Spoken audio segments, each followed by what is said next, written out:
Before we dive into one of the most captivating tales of betrayal in music history, make sure to hit that subscribe button and turn on notifications so you never miss a deep dive into the untold stories of the music world. If you love learning about the iconic moments, drama, and legends of the industry, like this video and share it with a friend who needs to hear the story of one of the most famous duos in music. Now let's rewind the clock to the 1970s and explore how the partnership of Hall & Oates, one of the most beloved musical acts of all time, turned into a tale of ambition, betrayal, and the pain of lost friendship.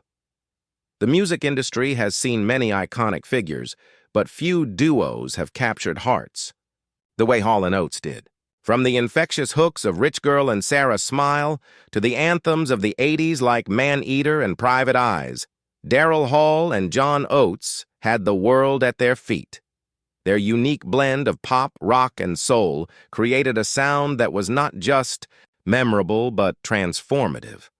By the time the 1980s hit, they were everywhere, on radio stations, on MTV, and in every dance hall across the country.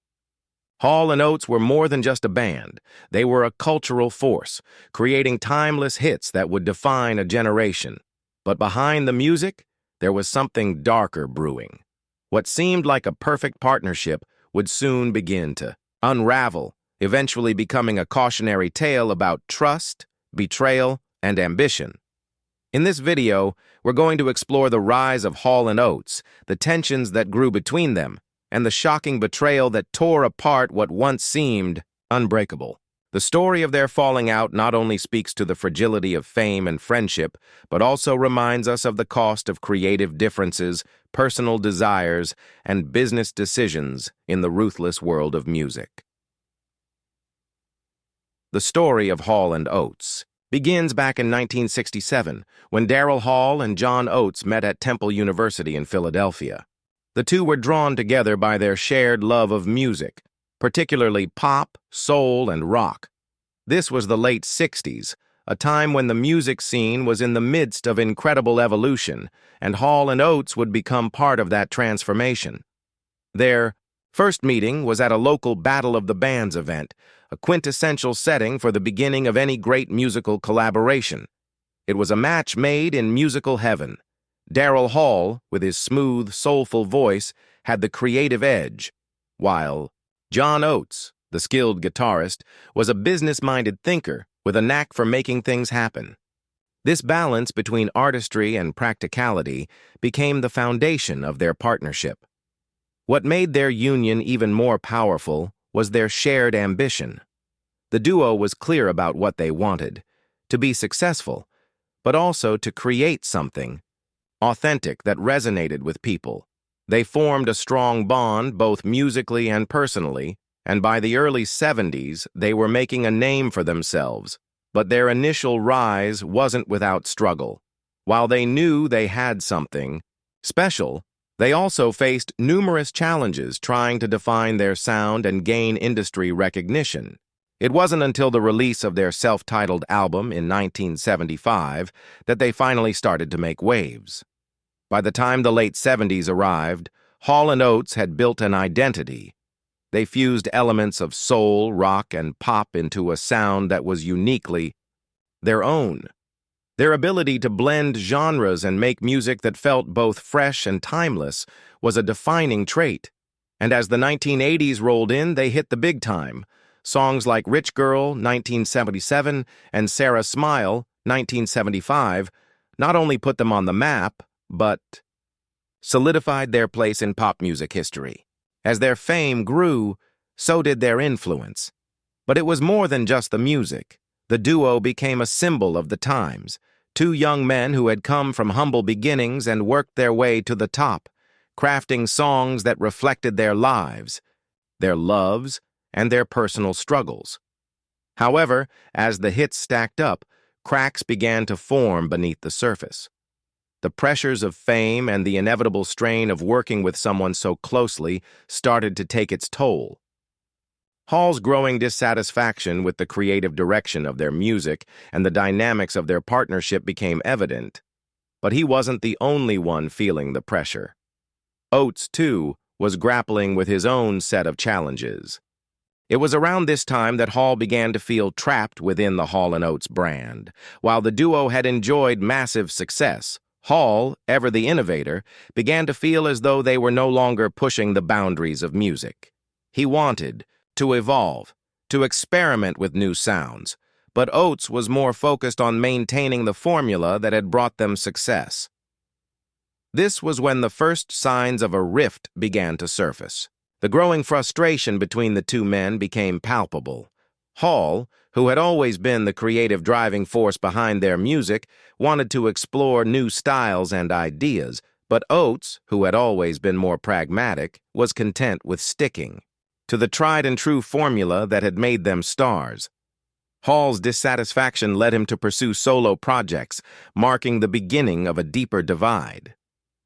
His solo work was his escape, a chance to experiment with different sounds, break free from the constraints of Hall & Oates, and explore more personal, introspective themes. In many ways, it was a response to his creative frustration.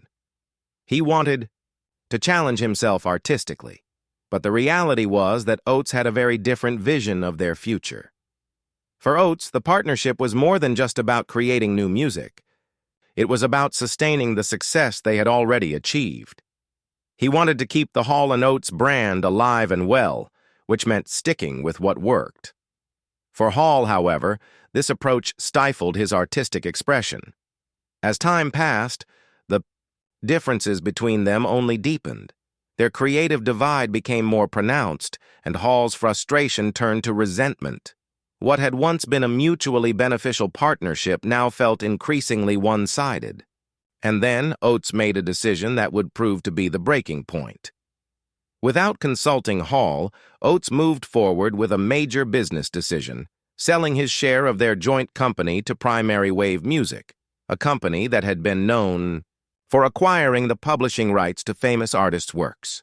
For Hall, this act was the ultimate betrayal. He felt that Oates had put personal gain ahead of their shared legacy, something that had been built on mutual respect, trust, and years of hard work. The betrayal hit Hall hard.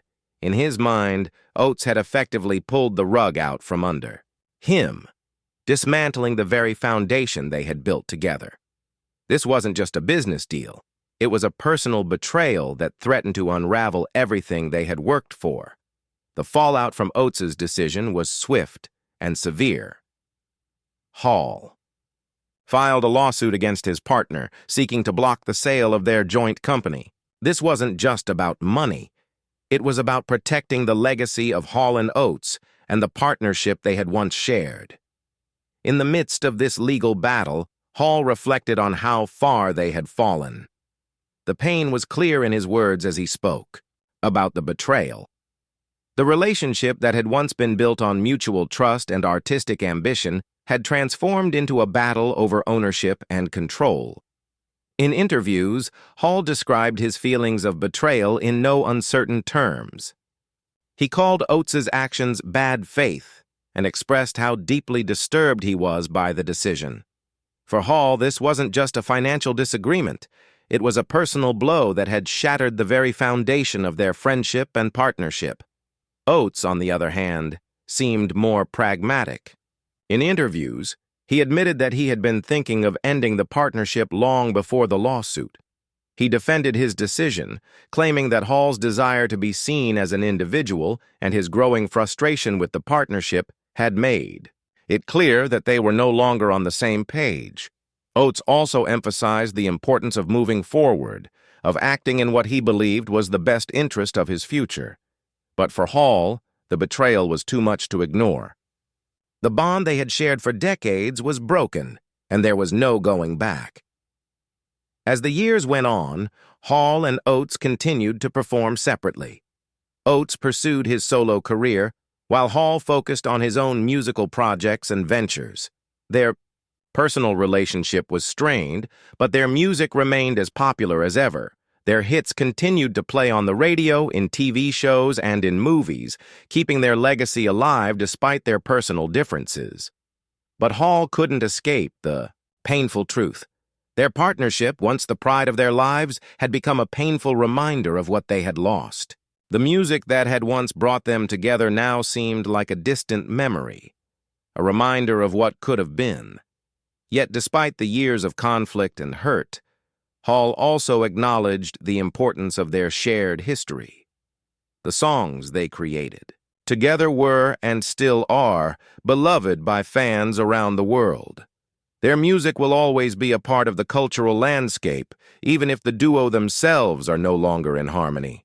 The story of Hall & Oates is a testament to the complexities of fame, friendship, and the toll that success can take on even the strongest of relationships. It's a reminder that even the most iconic partnerships can crumble under the weight of ambition, betrayal, and the pressures of the business world. So what do you think? Was Daryl Hall justified in feeling betrayed by John Oates, or was Oates simply making the tough decisions that were best for his future? The Hall & Oates saga raises important questions about loyalty, trust, and the price of fame. Let us know your thoughts in the comments below. And make sure to hit that subscribe button for more untold stories from the world of music.